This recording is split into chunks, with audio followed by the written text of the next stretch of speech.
Hey guys, um, my local comic shop had a sale where I guess they were just trying to get rid of some things, so they could put out some newer stuff.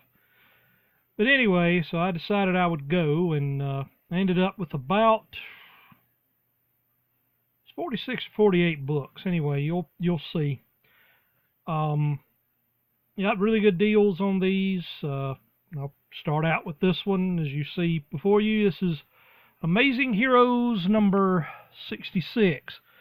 They do a really cool interview in this with George Perez and Marv Wolfman about Crisis on Infinite Earths. This came out in March of '85, so it's really cool to read about their thought process and some of the things that they hinted at, and especially in retrospect, I imagine it probably drove comic fans nuts when they read this because they really didn't know pre-internet days exactly what was going to happen. So anyway, also got Amazing Heroes number 176. Just an interview with Grant Morrison. It's got some other stuff in it. It's pretty cool. This came out in 1990. Astro City, Dark Age, Dark Age 3, Book 3, I believe this is. Anyway, I like Astro City. The concept is, I just really like it. Now, that's about all I can say, I guess. Stray Bullets, Killers, number 2. Got Valkyrie, Eclipse, number 2 of 3 miniseries. This is a character out of Airboy from the 40s. Eclipse resurrected these characters in the 80s and did some really cool stuff with them. And anyway, if you can find this stuff for cheap, I recommend you pick it up. From Innovation Comics, I got Psycho number 2 and number 3. As you can guess, this is an adaptation of the movie. It's really, really good. I had never actually seen these comics before.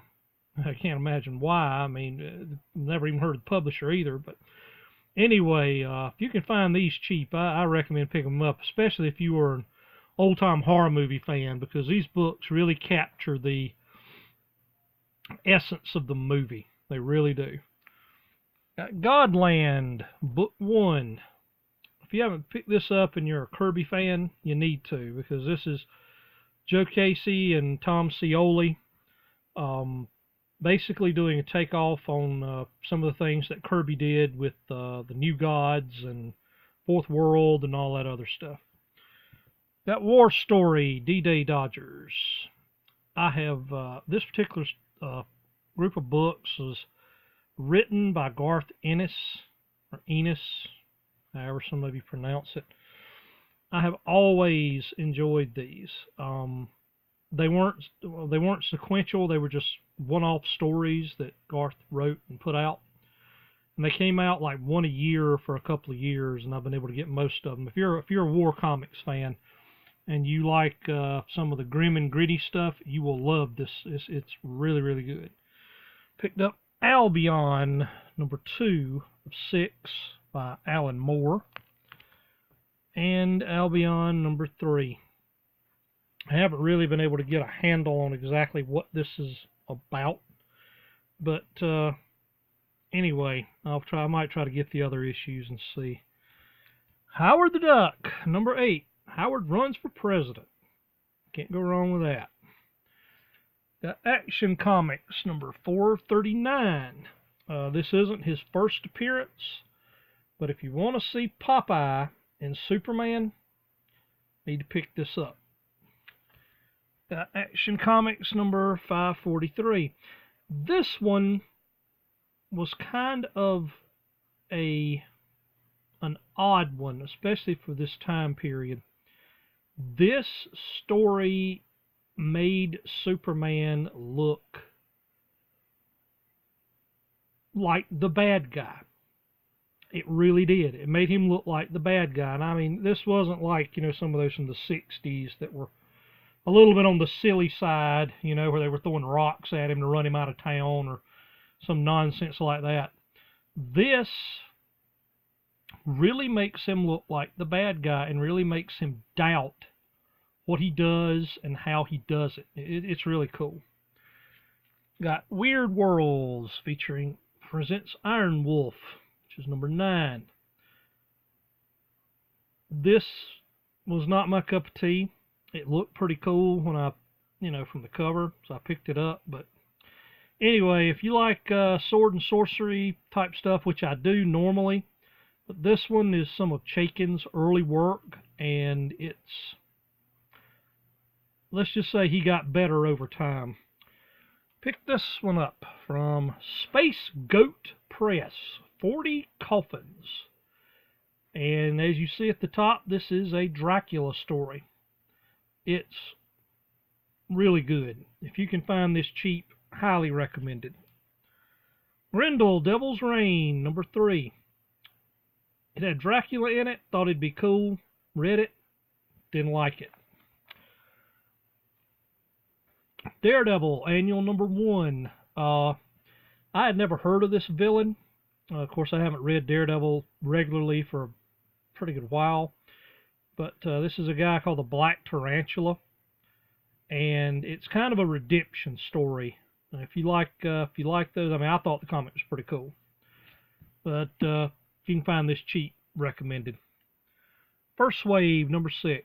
I just like old-time pulp heroes and Batman, so what can I tell you? Shadow, Year 1, number 1. I actually already had this, but this is one of those that's got about 40 variant covers to it, so I didn't realize I had it, but, anyway. Still pretty cool cover. Didn't pay much for it, so. Astro City, number 1. I think this is the latest series. And they also had number 2. Again, I like Astro City. If you can find them cheap, pick them up. Got JC Comics, Thunder Agents, number 1. This is basically reprints of old Thunder Agents books from the 60s. If you like Thunder Agents, I recommend you get it, because this is pretty cool, and it's a lot cheaper than the originals. Legion of Superheroes, annual number 3 from 1984. This and this, which is Legion of Superheroes annual number 2 from 86, are connected. All I can tell you is, if you find this one, you better get this one, because I didn't realize this was, I had heard about this, but it'd been a very long time, and when I read it, it blew my mind. It's the origin of Validus, and I didn't see it coming. Got Legion of Superheroes annual number 4 from 1988. Good story. Got Cerebus number 62 and number 78. Oops, sorry about that. I like this character. If you like stories that are a little bit on the adult side, whereas they address topics, but they do it in a fashion that's not heavy-handed, you will like these books. I've heard some of the later story arcs were a little bit ponderous, but these early issues, really good. Got Marvel Fanfare number 10. Like the cover, like George Perez, love Black Widow, had to get it. Jonah Hex, number 35. This one was different than any other Jonah Hex story I have ever read. This was inspired by a movie from the 90s called Indecent Proposal.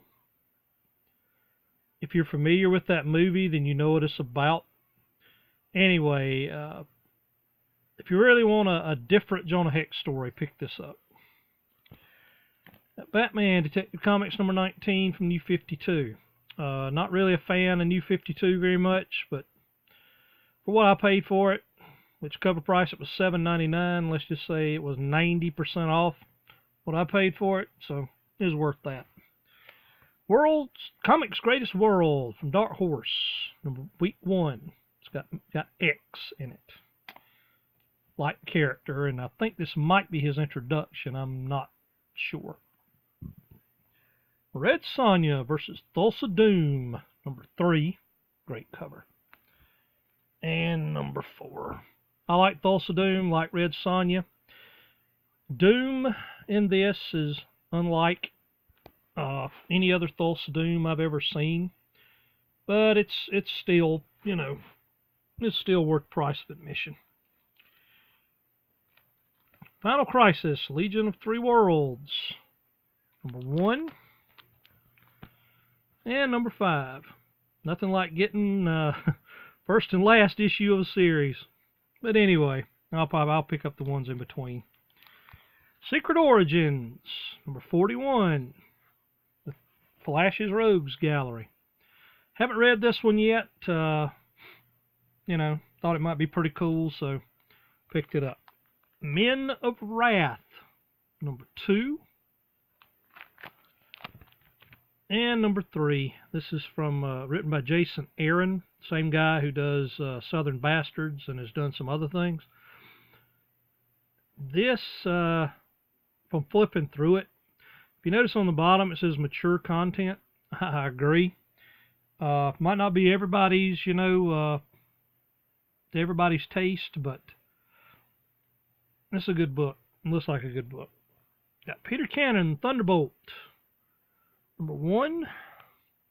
Love that cover. Number 2. And number 3. If you're not familiar with this character, this is an old Charlton character from the 60s. Was originally drawn by a guy named Pete Morisi, or Morisi.